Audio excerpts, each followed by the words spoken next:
Sup? Today I want to talk about my favorite franchise of all time. You may have heard of it. It's called Star Wars. I just love this fantastic universe. There's so much weird magical stuff in it that just keeps me coming back no matter what. Even though, let's be honest, some of the stuff in it isn't really the best, but the good stuff is really, really good. So, keeps me coming back. So, I'm going to rank every single Star Wars movie ever. That's right, I'm not just doing the main 9. I'm doing the spin-offs too. So, let's get into it and punch it. Oh, brother, this guy stinks!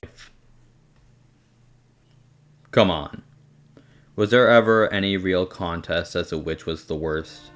I mean, despite the many gripes I have with 2/3 of the prequels, I can at least tell that they have interesting ideas and brought something new to the franchise.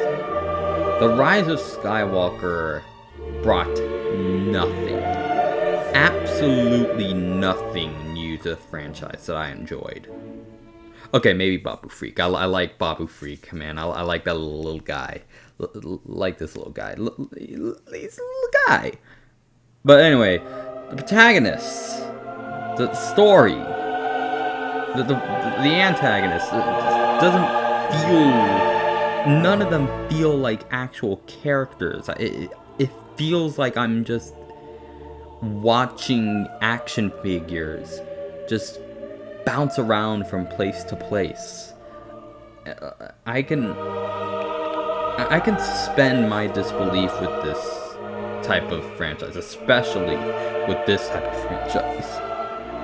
But like the stakes in this film are just non-existent. It just feels like it just feels like a Mad Lib Star Wars, you know, like. Just like, oh, this is a character that everybody loves. Let's bring them back for no reason. Let's do nothing interesting with them. Let's do nothing interesting with these characters. It just feels like Star Wars just going through the motions. Like, the more I talk about this film, the more sad I get. Not just about Star Wars, but just the state of filmmaking. Let's just go to the next one. Tonight, on a very special Clone High. Attack of the Clones. I feel like people look at the prequels nowadays with rose-tinted glasses. Mainly because of the dissatisfaction we have over The Rise of Skywalker.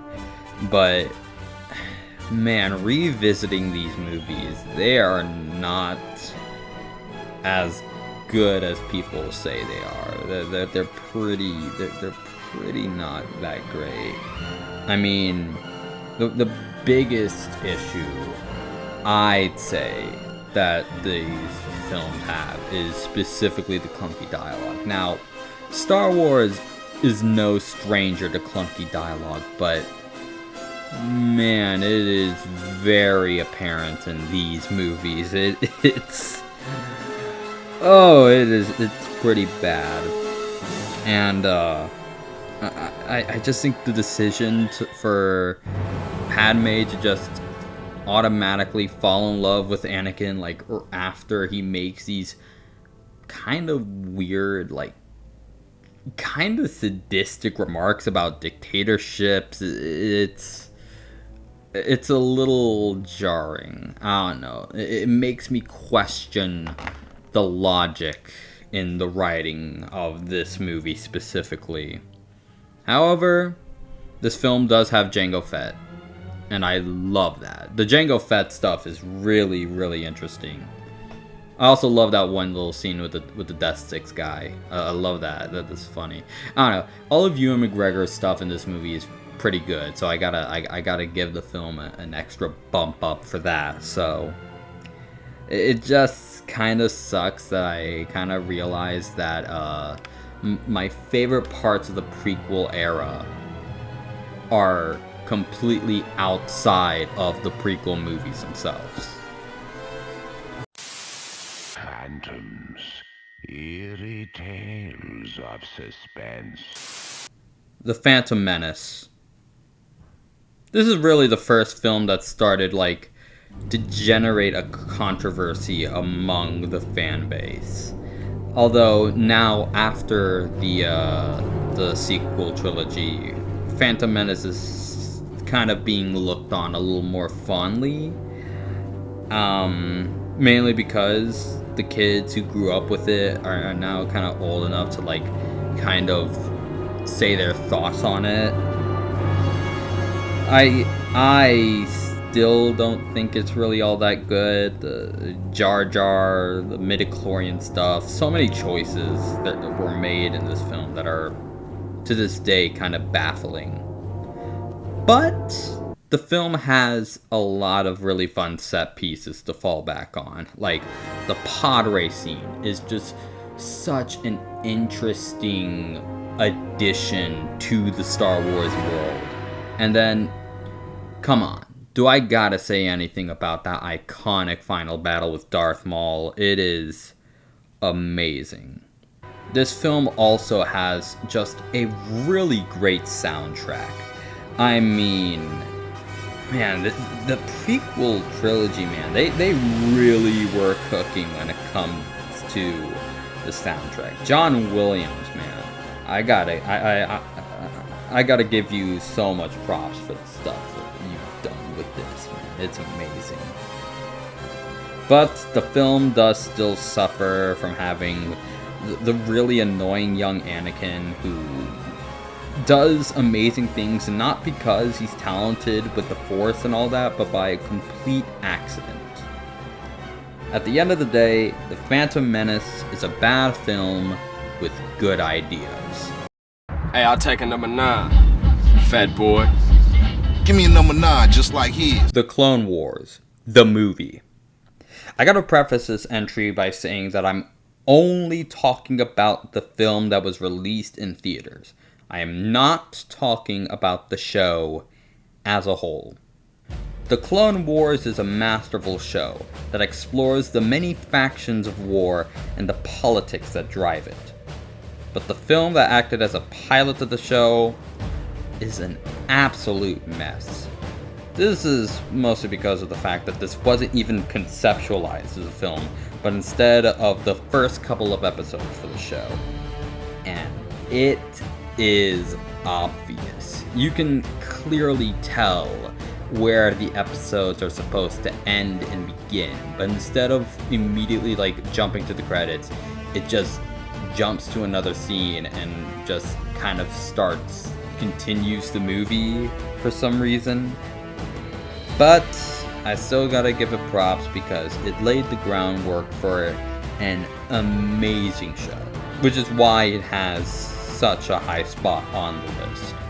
Nice guys finish last. The Last Jedi, easily the most controversial Star Wars film to date, completely dividing the fan base, being largely responsible for the creation of the Phantom Menace, and having multiple actors having to private their social media feed.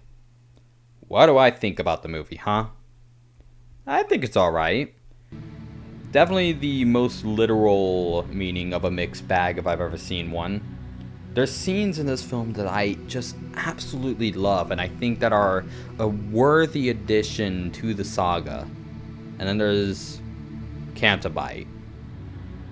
Let me get into the stuff that I really don't like. Specifically, the major sidelining of Finn as a character.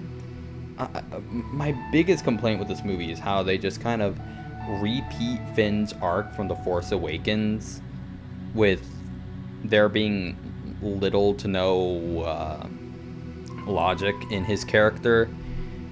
The first film has him start off as a deserter that needs to devote his life to a worthy cause, and Last Jedi just does that again. Why? I don't know. But the thing that I really love, the part of this film that I just really think is a really clever addition, is what they do with Luke, actually. Many people complain about how Luke is characterized in this film, and I can kind of understand it. I mean, it does kind of suck seeing your childhood hero be portrayed as this jaded old man who has become completely disillusioned. But I kind of like that. Kind of shows how, like, you know, sometimes our heroes aren't perfect. Sometimes our heroes falter. Sometimes they fall. Besides, it is just a natural, a natural evolution from what was set up in The Force Awakens. Showing that Luke just disappeared. You know, so it makes sense that he'd be a little jaded, seeing as how he literally disappears from the galaxy. So yeah, I kind of like that. I also kind of like how it sets up Kylo as the big bad of the series instead of Snoke. Honestly, I kind of, like, in hindsight, I think Snoke was a boring villain, mostly just being a generic big bad, and making the villain just almost like an angry kid is kind of inspired, you know? It's like it perfectly parallels Anakin, but instead of Anakin being redeemed, this could have been the dark side of Anakin, of seeing what happens had there not been someone like Luke to be there to save him. But as we know, because of the Rise of Skywalker, that's not what we got. Oh well. At least we'll have one trilogy that manages to complete what it set out to do. Wake up! The Force Awakens. The Force Awakens is really a film that I still have a little bit of nostalgia goggles for, specifically because it's one of the first times I got to see a new Star Wars film in the cinema. And I don't know, I still remember the night that I went to go see it very vividly. I remember young me dressing up, bringing a little toy lightsaber, being so excited for just the novelty of a new Star Wars. And I think it still holds up pretty decently. Sure, there's, of course, the obvious complaint of it just being A New Hope again, but I like A New Hope. And this one does its own thing, and it does it pretty decently. So, yeah, I still like it a bit. Well, hi there, I'm a cowboy! Bang, bang, bang, bang, bang, bang! Shoot. Solo, a Star Wars story. Solo's a bit more of a mixed bag than The Force Awakens was, but what Solo does great, I think, is really just being a fun adventure movie. It really is the, like, pinnacle of Star Wars adventure. And I don't know, it made Star Wars feel fun again.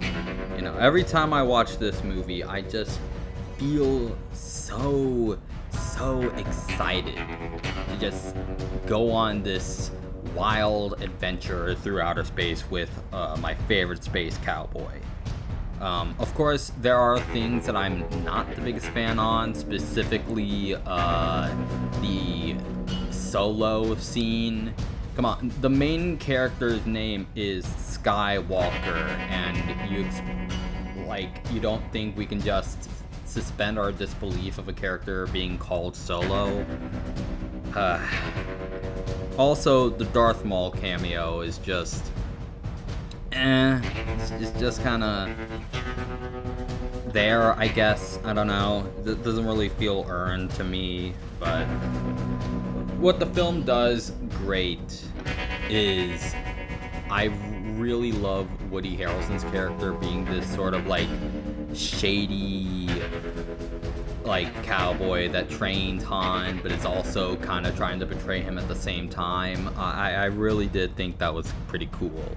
5. Revenge of the Sith. I know, despite the many gripes I had with the prequels, I was not expecting this movie to be this high. But, alas, it is. I gotta say, like, this is easily the Star Wars movie with the best soundtrack, just objectively. It's just an all-around perfect soundtrack. Also, I really do think the action is just the best in this one. Like, everything feels just so much, like, epic. I don't know what else to say. It's just really epic. I really like the decision to have the movie just start head on into like an epic dogfight. I just a franchise known for its amazing dogfights, and they decided, hey, we're gonna end this trilogy off with a dogfight in the first 5 minutes of the movie, and it is glorious. Also, I just think the performances are also just much improved. The standout one, though, is obviously Ian McDiarmid as Palpatine. He just radiates just so much gleeful evil that I just love to see in a movie, man. I really do love the evil and loving it villains, and this movie has one. And yeah, that's really all I gotta say. It's just a solid Star Wars movie. I understand why this one has so many fans. It has the sauce. 4. Rogue One, a Star Wars story. I really do enjoy just a depressing, harsh war story. And having it be set in my favorite universe, do I even need to say more? Man, of course I was gonna love this film. This really makes both the original trilogy and also just the saga as a whole just seem so much more adult than it is. I really want to see another Star Wars project like this, other than just, of course, Andor. I love Andor. All my homies love Andor. But, like, I don't know, this Jyn Erso is such an interesting character. I love almost the fact that almost every character is kind of morally questionable. I kind of like having to like kind of question the morality of oneself, especially in such a morally driven franchise such as this. And do I even gotta say anything about that final scene, that final Vader hallway scene, man? It's amazing. It's absolutely like it's an absolute classic when it comes to Star Wars. I'm so glad people are kind of starting to appreciate this one. It's amazing. 3. I think by process of elimination you could tell what the top 3 are. While Return of the Jedi isn't a flawless masterpiece, it is easily the best ending of a trilogy we have ever gotten in this franchise. The natural progression of Luke becoming this wise Jedi master is such a flawless transition from the young boy he was in A New Hope which I will talk about later. But I just am not the biggest fan of the Ewoks. I mean, obviously I liked them when I was like a little kid, but now they just kind of seem very there, I guess. I still think the original decision to make them Wookiees on Kashyyyk would have been so much better. Also, why do we never see Chewbacca rip off a stormtrooper's arms in these movies? I feel like that'd be something that they would show. But no, it's still a kids movie, so we can't show that. So, oh well. I think bringing back the Death Star was kind of dumb, but I also do kind of like the design of a half-built Death Star a little more than the fully built one we got in A New Hope. Ultimately, still a pretty good movie, and it earns the number 3 spot on the list. Star Wars, the OG, the 1977 originator of the franchise. Makes sense that it'd be this high on the list. There's so much greatness in this movie. I mean, there's not much I can really say about the movie that hasn't already been said. I mean, it is, by all accounts, a cultural phenomenon.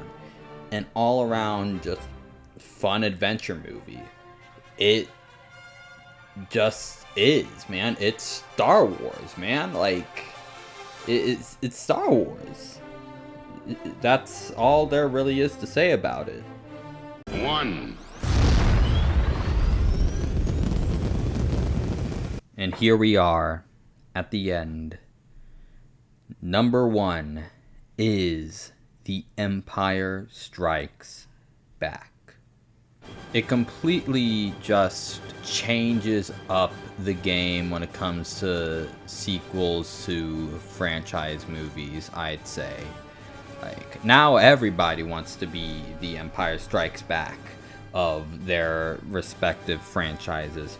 Oh, this is the Empire Strikes Back of Marvel movies. This is the Empire Strikes Back of Disney movies. Well, this is the Empire Strikes Back of The Empire Strikes Back, baby. It's a classic for a reason. It introduced so many iconic characters, man. Yoda, Boba, Lando. Come on, baby. It's amazing. It really changed the game. So yeah, that's about it. So now, because they're making every single new Star Wars project a series, I don't really have to talk about Star Wars anymore. I might talk about some of the newer shows on my favorite TV shows at the end of the year, though I don't really watch that much TV. But yeah, until they make a proper movie, not really gonna talk about it as a franchise anymore. So see ya.